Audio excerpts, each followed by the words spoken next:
صلی علی محمد السلام علیک یا رسول اللہ۔ بی بی مریم نہایت ہی پاکیزہ خواتین میں ہیں، بلکہ دنیا کی سب سے پاک باز عورتوں میں آپ کا نام آتا ہے۔ آپ کی پرورش بیت المقدس میں ہوئی۔ جب آپ جوانی کو پہنچیں تو جوانی کو جب آپ آئیں تو ایک دن ایسا ہوا کہ جبرائیل امین علیہ السلام تشریف لائے اور یوں کہا کہ میں اللہ کی طرف سے تجھے ایک بیٹا دینے کے لیے آیا ہوں۔ حضرت بی بی مریم نے پکار کر کہا مجھے بیٹا کیسے ہو سکتا ہے؟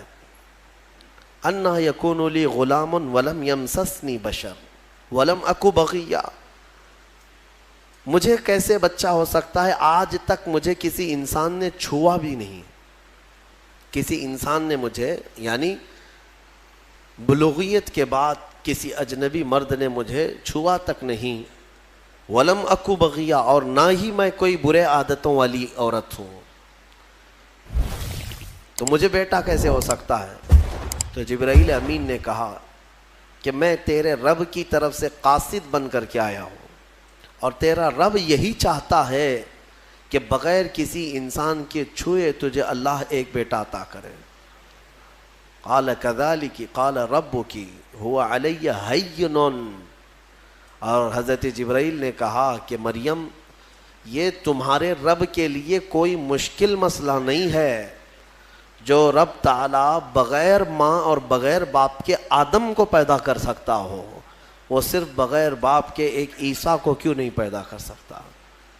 تو انہوں نے ایک پھونک ماری جبرائیل امین نے، فنفخت من روحی، نہیں یہاں پر آیت ہے حضرت جبرائیل علیہ السلام نے ان کو پیغام سنایا کہ اللہ تعالیٰ کی طرف سے تمہیں ایک بیٹا ہوگا، اور ان پر ایک پھونک ماری اور حضرت بی بی مریم حاملہ ہو گئی۔ اسی لیے عیسیٰ علیہ السلام کا ایک لقب ہے، ان کو روح اللہ کہا جاتا ہے۔ روح اللہ کہا جاتا ہے کیوں؟ اللہ کی روح نہیں، یہ اللہ تبارک و تعالیٰ کے امر سے، حکم سے، صرف پھونک سے آپ پیدا ہوئے، صرف ایک پھونک سے۔ بی بی مریم جب حاملہ ہو گئیں اب وہ گھبرانے لگیں، یہ تو پتہ ہے جی حضرت بی بی مریم کو معلوم ہے، ان کے رب کو معلوم ہے، لیکن دنیا کیا کہے گی؟ کیا لوگ ایسے ہی مان لیں گے؟ لیکن سارے لوگ حضرت بی بی مریم کی طہارت کو تو مانتے تھے، ان کی پاکیزگی کا سب لوگ اقرار کرتے تھے، لیکن جب آپ حاملہ ہو گئیں تو پھر اللہ تبارک و تعالیٰ کا حکم ہوا آپ کو کہ آپ آبادی سے یہ نکل جائیں، یہاں سے دور نکل جائیں، اور کھجوروں کا ایک باغیچہ ہے اس میں وہ چلی گئیں۔ جب ولادت کا وقت قریب آیا اور اللہ تبارک و تعالیٰ نے انہیں وہاں جانے کا حکم دیا، اب وہاں جب وہ پہنچیں تو درد کی شدت تھی آپ کو بھی، اور حضرت بی بی مریم نے درد زہ میں جو الفاظ کہے وہ بھی قرآن میں آیا، فناداہا من تحتہا اللہ تحزنی قد جعل ربکی تحتکی سریہ، وہ پکارنے لگیں اور یہ کہتی تھی یا لیتنی مت قبل ھذا وکنت نسیا منسیا، اے کاش میں اس سے پہلے مر گئی ہوتی۔ یہ درد جو ہوتا ہے نا بچے کی ولادت سے پہلے، یہ بہت شدید ہوتا ہے، اور عورتوں کو اسی کا اجر بھی دیا جاتا ہے۔ اگر بچے کی ولادت کے دوران کسی عورت کا انتقال ہو گیا تو اسے شہید کا مقام دیا جاتا ہے، وہ شہادت ہے، اس کی شہادت کا مقام ہے۔ درد زہ کو، یہ جو ولادت کا درد ہوتا ہے عورتوں کو، بعض حکماء نے کہا ہے، کچھ حکیموں نے، کہ روح نکلنے کے وقت 40 ایسی بڑی ہڈیاں ہیں جس سے روح نکل جاتی ہے تو موت آ جاتی ہے۔ 40 ہڈیوں سے جب روح نکل جائے تو موت آتی ہے۔ بچے کی ولادت کے وقت عورت کی 39 ہڈیوں سے روح نکل چکی ہوتی ہے۔ اب اس سے اندازہ کریں کہ وہ موت کے منہ میں قریب جا کر واپس آتی ہے۔ ایک بچے کو جنم دینا دنیا میں، یہ اللہ تبارک و تعالیٰ ہی ان عورتوں کو صبر دیتا ہے، اور وہ درد اور وہ تکلیف کو برداشت کرنے کی اللہ تبارک و تعالیٰ ہی انہیں طاقت عطا کرتا ہے، ورنہ اس درد کو سہنا ہر ایک کا کام نہیں ہے۔ بہرحال حضرت بی بی مریم نے اس درد کی شدت میں جو پکارا وہ قرآن میں آیا ہے، قرآن میں آیا۔ اسی لیے تو حدیث پاک میں بھی ملتا ہے کہ سوال ہوا میرے آقا صلی اللہ تعالیٰ علیہ وسلم سے کہ میں یا رسول اللہ اپنی بوڑھی ماں کو اپنے کندھے پر بٹھا کر حج کرا چکا ہوں، خانہ کعبہ کے ساتھ طواف، اور گرم زمین جس میں ننگے پیر میرے تلووں میں آبلے پڑ گئے ہیں، تو کیا میں نے اپنی ماں کا حق ادا کر دیا؟ حضور پاک صلی اللہ تعالیٰ علیہ وسلم کا جواب سنیں۔ ان سے فرمایا کہ تم نے اپنے کندھے پر اپنی بوڑھی ماں کو بٹھا کر حج کرایا، طواف کعبہ کروایا، تم اس کے حق کی بات کرتے ہو۔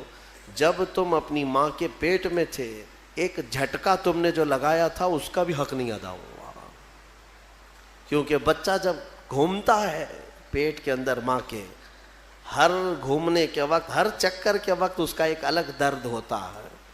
9 مہینے وہ بچوں کو اٹھاتی ہے۔ میرے عزیزو، اگر تمہارے پیٹ میں کھانا زیادہ ہو جائے تو پیٹ بھاری پڑ جاتا ہے اور آپ چل پھر نہیں پاتے، جلدی سے آپ سکون کی جگہ ڈھونڈتے ہیں کہ میں پیٹ خالی کر لوں یا ہلکا کر لوں۔ اور اس عورت کو، ماں کو، اللہ نے 9 مہینے تک تمہارا بوجھ دیا اور وہ اٹھائے گھومتی رہتی، پھرتی رہتی ہے۔ سیدہ بی بی مریم نے ولادت کے وقت یہ فرمایا، اس کے بعد رب تعالیٰ کی طرف سے یہ آواز ان کو ندا آئی، کیا کہ جب وہ وہاں قریب لیٹی تھی ایک پتھر پر، اور ان کے قریب میں ہی ایک کھجور کا درخت تھا، رب تعالیٰ نے فرمایا وَهُزِّي إِلَيْكِ بِجِذْعِ النَّخْلَةِ تُسَاقِطْ عَلَيْكِ رُطَبًا جَنِيًّا، مریم اس درخت کو پکڑ کر کے ہلاؤ، تم پر پکی تازی کھجوریں گریں گی۔ تو ولادت کا وقت ہے ان کا، عیسیٰ علیہ السلام کی پیدائش کا، اور حضرت بی بی مریم کو کھجور کا درخت ہلانے کا حکم ہوا، انہوں نے ہلایا تو پکی کھجوریں ان پر گریں۔ رب تعالیٰ نے فرمایا فَكُلِي وَاشْرَبِي وَقَرِّي عَيْنًا، مریم کھا اور پی لے اور اپنی آنکھوں کو ٹھنڈی کر لے۔ مفسرین فرماتے ہیں درد زہ کے وقت اگر کسی عورت کو کھجور دیا جائے تو یہ قرآن پاک کے نسخے کے اعتبار سے اللہ تعالیٰ اس کے درد میں آسانی عطا فرماتا ہے، کیونکہ حکیم مطلق رب ذوالجلال نے حکم دیا بی بی مریم کو کہ کھجور کھاؤ، پکی کھجوریں تم پر گریں گی۔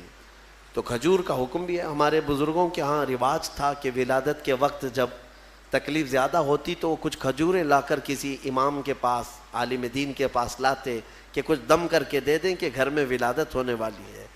اب کہاں ہے، کون سا کھجور، کون سی مٹھائی، سیدھے آپریشن تھیٹر میں لے جانا ہے اور بند کرنا ہے، کاٹنا ہے پھر نکالنا ہے۔ خیر، اللہ تبارک و تعالی آج بھی جو لوگ اسلام پر چلنا چاہتے ہیں ان کے لیے آسانی عطا فرماتا ہے یقیناً۔ تھوڑی ہی دیر کے بعد حضرت عیسیٰ علیہ السلام کی ولادت ہوئی۔ یہ بیت اللحم جو جگہ ہے آج بھی وہ فلسطین میں ہے، بیت اللحم، جس پتھر پر حضرت عیسیٰ علیہ السلام کی ولادت ہوئی وہ جگہ آج بھی موجود ہے۔ پھر وہاں سے حضرت بی بی مریم نے اپنے بچے کو اٹھایا، کوئی نہیں تھا وہاں پر، ان کے حمل سے لے کر ولادت تک کوئی بھی قریب نہیں آیا، اور نہ زندگی میں کبھی ان کو کسی نے چھوا۔ آپ نے گود میں اٹھایا، اب کیا کریں گی، بچہ آ گیا ہے۔ رب تعالیٰ نے فرمایا فَإِمَّا تَرَئِنَّ مِنَ الْبَشَرِ أَحَدًا فَقُولِي إِنِّي نَذَرْتُ لِلرَّحْمَنِ صَوْمًا فَلَنْ أُكَلِّمَ الْيَوْمَ إِنسِيًّا، مریم اب اپنی بستی کی طرف جاؤ گی، اگر کوئی انسان تمہیں نظر آئے، لوگ اگر نظر آئیں تو بات مت کرنا کسی سے، ان سے کہنا آج میں نے چپ رہنے کا روزہ رکھا ہے۔ ہاں، اس شریعت میں ہوا کرتا تھا چپ کا روزہ، خاموشی کا روزہ، کہ دن بھر خاموش رہنے کا بھی روزہ ہوا کرتا تھا. اب یہ بھی کیسے بتائیں گی؟ وہ اشارے سے. اس زمانے میں ہوتا تھا جب کوئی خاموشی کا روزہ رکھتا تو وہ اشاروں سے بات کرتا, سامنے والا سمجھ جاتا آج اس کا خاموشی کا روزہ ہے. کاش یہ روزہ اور بھی ہمارے ساتھ ہوا کرتا, لیکن اس شریعت میں ہمارے ہاں چپ کا روزہ نہیں ہے, خاموشی کا روزہ نہیں ہے. میں تو یہ سوچتا ہوں کم سے کم عورتوں کے لیے تو ہو جاتا. خاموشی کا روزہ بڑا ثواب ہے, وہ بہت بڑی غلطیوں سے, گناہوں سے بچ جاتی. آپ کو اندازہ نہیں ہے, میرے آقا صلی اللہ علیہ وسلم نے زبان کو یوں 2 انگلیوں سے پکڑ کر کے فرمایا تھا, پکڑ کر کے, تمہارے 2 جبڑوں کے بیچ میں گوشت کا ایک ٹکڑا ہے. حضور نے فرمایا کہ یہ انسان کو جنت میں بھی لے جاتا ہے اور دوزخ میں بھی لے جاتا ہے. ہاں, اور پھر ایک حدیث پاک ہے, حضور فرماتے ہیں 2 جبڑوں کے بیچ میں ایک گوشت کا ٹکڑا زبان, 2 رانوں کے بیچ میں ایک گوشت کا ٹکڑا شرمگاہ, جس نے ان 2 چیزوں کی حفاظت کی ذمہ داری لے لی, میرے آقا فرماتے میں اسے جنت میں لے جانے کی ضمانت دیتا ہوں, جنت میں لے جانے کی ضمانت دیتا ہوں. یہ 2 چیزوں کی اگر کوئی حفاظت کر لیا. خیر, حضرت بی بی مریم اپنے بچے کو لے کر کے آئیں, لوگ دیکھنے لگ گئے کہ مریم ہے اور اس کی گود میں بچہ ہے. تو ظاہر سی بات ہے قوم کا جو رویہ ہوتا ہے, سیدھے پکار کر کہنے لگے یا اخت ہارون ما کان ابوک امرأ سوء وما کانت امک بغیہ. اے مریم یہ کیا کر لیا تو نے؟ اخت ہارون جو ہے اس وقت سب سے پاک عورت کو کہا جاتا تھا. اخت ہارون لقب کے طور پر حضرت بی بی مریم کو انہوں نے پکارا. نہ تمہارے باپ برے تھے نہ تمہاری ماں بری تھی, یہ تو نے کیسے کر لیا؟ یہ بچہ تیری گود میں کیسے آیا؟ فاشارت الیہ, انہوں نے اشارہ کیا اپنے بچے کی طرف, کیونکہ اللہ تعالیٰ کا حکم تھا اگر کوئی بات کرے تو بات مت کرنا, اپنے بچے کی طرف اشارہ کر دو. آج میں خاموشی کا روزہ ہوں, اشارہ کیا اپنے گود والے بچے کی طرف, 1 دن کا بچہ ہے. تو لوگ بول پڑے کہ تو اس کی طرف اشارہ کر رہے, قالوا کیف نکلم من کان فی المہد صبیا, ہم کیسے بات کریں اس سے جو آج گود میں ہے تیرے, آج کا بچہ ہے. قرآن میں ہے جب وہ لوگ بحث کر رہے تھے, قال انی عبد اللہ آتانی الکتاب وجعلنی نبیا, ابھی وہ بحث کر رہے تھے, عیسیٰ علیہ السلام گود سے ہی بول پڑے. کیا بولے؟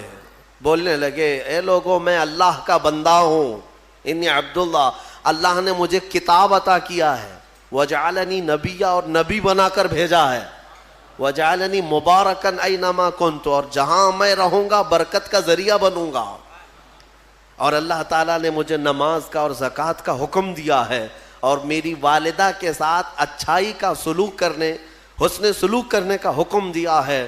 اور پھر آخر میں عیسیٰ علیہ السلام اس جملے پر اپنی بات ختم کرتے ہیں. کون سا جملہ؟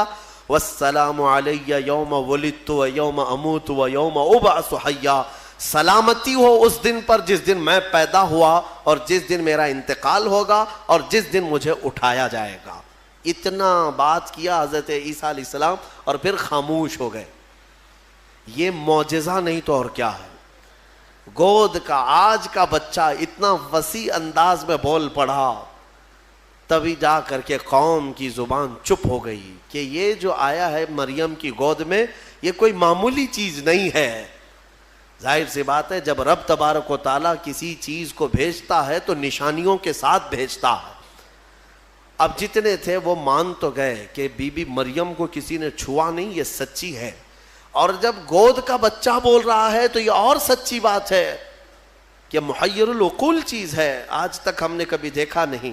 عیسیٰ علیہ السلام بولے. پھر اس کے بعد عیسیٰ علیہ السلام کو حضرت بی بی مریم اپنے گھر تو لے گئیں. یہاں پر رک کر کے میں ایک بات عرض کرنا چاہوں گا. حضرت عیسیٰ علیہ الصلوۃ والتسلیم نے جو جملہ کہا وہ یہ ہے کہ جس دن میں پیدا ہوا اس دن سلامتی ہو, یعنی نبی جس دن پیدا ہوتے ہیں وہ سلامتی والا دن ہوتا ہے. عیسیٰ علیہ السلام کی پیدائش کا دن سلامتی والا ہے تو 12 ربیع الاول کیوں نہیں سلامتی والا ہے؟ ہاں, اور نبی خود اپنی ولادت کے دن سلام بھیج رہے ہیں, اور ہم سید الانبیاء کی ولادت پر امتی سلام بھیجیں تو کیا حرج ہے؟ یہ قرآن کا حکم ہے. نبی خود اپنی ولادت کے دن سلام بھیج رہے ہیں اور امتی اپنے نبی کے پیدائش کے دن پر سلام بھیجے تو یقیناً یہ باعث برکت ہے اور قرآن کے مطابق ہے۔ خیر، یہ حضرت عیسیٰ علیہ السلام کی ولادت کا واقعہ۔ عیسیٰ علیہ الصلوۃ والتسلیم اپنی ماں کے ہاں رہے ایک زمانے تک، پھر جب جوان ہوئے۔ اچھا، یہ ایک بات اور بھی بتاؤں، بہت کم عمر میں جن کو نبوت دی گئی، یعنی دنیا میں ظاہری طور پر، وہ 3 نبی ہیں۔ ایک حضرت عیسیٰ علیہ السلام جن کو گود میں ہی پیدائش میں دے دی گئی، دوسرے یحییٰ علیہ السلام جو حضرت بی بی مریم کے ہاں ان کے باپ حضرت زکریہ علیہ السلام نے دعا کی تھی تو اللہ ان کو دیا تھا۔ یحییٰ علیہ السلام بھی پیدا ہوتے ہی نبی ہو گئے تھے، نبوت کے ساتھ دنیا میں آئے۔ تیسرے حضرت یوسف علیہ السلام، جب ان کے بھائیوں نے انہیں کنویں میں ڈالا تھا تب ان کو، یہ چھوٹی عمر میں جن کو نبوت دی گئی وہ 3 انبیاء اکرام ہیں۔ یہ تو دنیا کی زندگی کے اعتبار سے، لیکن اگر کوئی یہ کہتا ہے کہ ہمارے آقا محمد صلی اللہ علیہ وسلم کو 40 سال کی عمر میں نبوت دی گئی تو یہ جملہ غلط ہے۔ میرے عزیزو، حضور کو نبوت دی گئی نہیں، نبی ہونے کا اعلان کرنے کا حکم دیا گیا۔ نبوت کب دی گئی وہ خود رسول سے پوچھو۔ میرے آقا فرماتے ہیں کنت نبیا وآدم بین الماء والطین، میں تو اس وقت بھی نبی تھا جب آدم علیہ السلام کو ابھی مٹی اور پانی میں گوندا جا رہا تھا۔ آدم علیہ السلام کا ابھی پتلا بھی نہیں تیار ہوا تھا، حضور فرماتے ہیں میں اس وقت بھی نبی تھا۔ تو نبی تو میرے آقا صلی اللہ علیہ وسلم پہلے سے تھے۔ بہرحال عیسیٰ علیہ السلام اللہ تعالیٰ کی ایک نشانی ہے، ان کی ذات ہی اللہ کی ایک نشانی ہے، کیونکہ عقل میں یہ آ جانا کہ بغیر باپ کے دنیا میں آئے جبکہ ان کی ماں کو کسی مرد نے چھوا نہیں۔ اسباب تو یہ بتاتے ہیں دنیا میں کہ ایک عورت اور ایک مرد کے اختلاط سے ہی بچہ پیدا ہوتا ہے۔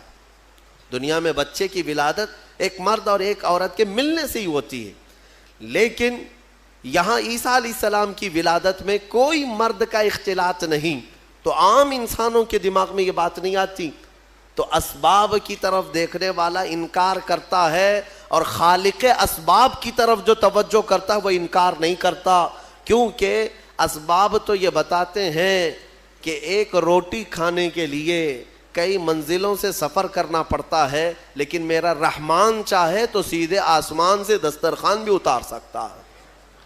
ہاں، یہ اس سے بھی زیادہ تعجب کی بات میں آپ کو بتاؤں، اس سے بھی زیادہ تعجب کی بات، صالح علیہ السلام اللہ کے نبی ہیں، ان کی قوم بڑی سرکش تھی، نافرمان تھی، اور پتھروں کی پوجا کرتے تھے اور پتھروں کے گھر بناتے تھے انہیں تراش تراش کر کے۔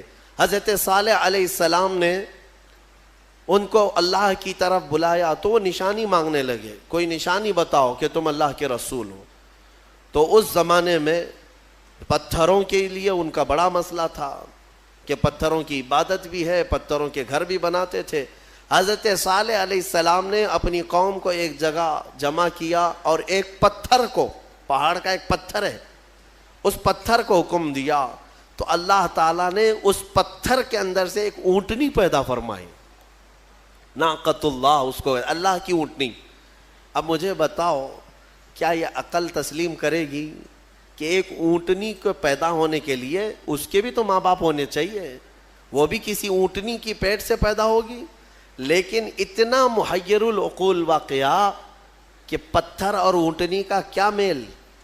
ہاں، یہ بھی بات سمجھ میں آ سکتی ہے کہ ہاتھی کے، ہتھنی کے پیٹ سے کوئی اونٹنی پیدا ہو گئی، یا کسی جانور کے پیٹ سے کوئی دوسرا جانور پیدا ہو گیا، کچھ قریب تو سمجھ میں آتا ہے، لیکن پتھر کے اندر سے اونٹنی پیدا ہونا یہ سمجھ میں آتا ہے؟ اللہ تبارک و تعالیٰ جب اپنی نشانیاں دکھانا چاہتا ہے تو اسی طرح کی معجزے اپنے نبیوں کو دیتا ہے اور ظاہر کرتا ہے تاکہ لوگ ان اللہ کے نبیوں کی حقانیت کو تسلیم کریں۔ اسی لیے ہم کہتے ہیں کہ پتھروں سے پانی کا جاری ہونا سمجھ میں آتا ہے۔ اگر تم پیاسے ہو، ہم نے کہیں پتھر میں سوراخ کر دیا اور پانی بہنے لگ گیا تو آپ پانی پی لیں گے، ہو سکتا ہے تھوڑا بہت تعجب کریں گے، تھوڑا بہت تعجب کریں گے، ہاں انہوں نے پتھر سے پانی نکال دیا، لیکن دماغ میں تمہاری یہ تو ہے کہ بہت سارے پہاڑوں میں دیکھا ہے ہم نے پتھروں کے بیچ سے پانی بہتا ہے، لیکن محمد الرسول اللہ صلی اللہ علیہ وسلم کے صحابہ جب پیاسے ہوئے تو پتھر سے میرے آقا نے نہیں، انگلیوں کے بیچ سے پانی جاری کر کے دکھایا. سمجھ میں آتی ہے یہ بات؟ پتھر سے نکلنا تو سمجھ میں آتا، انگلیوں سے نکلنا، اور انگلیوں سے میرے عزیزو پسینہ نہیں کہ 2 بوند 4 بوند نکل گیا ہو پانی اور اس کو جمع کر لیا ہو، بلکہ صحابہ فرماتے ہیں اس وقت مجمع میں 1400 صحابہ تھے اور سارے صحابہ نے پیٹ بھر کر پانی پیا.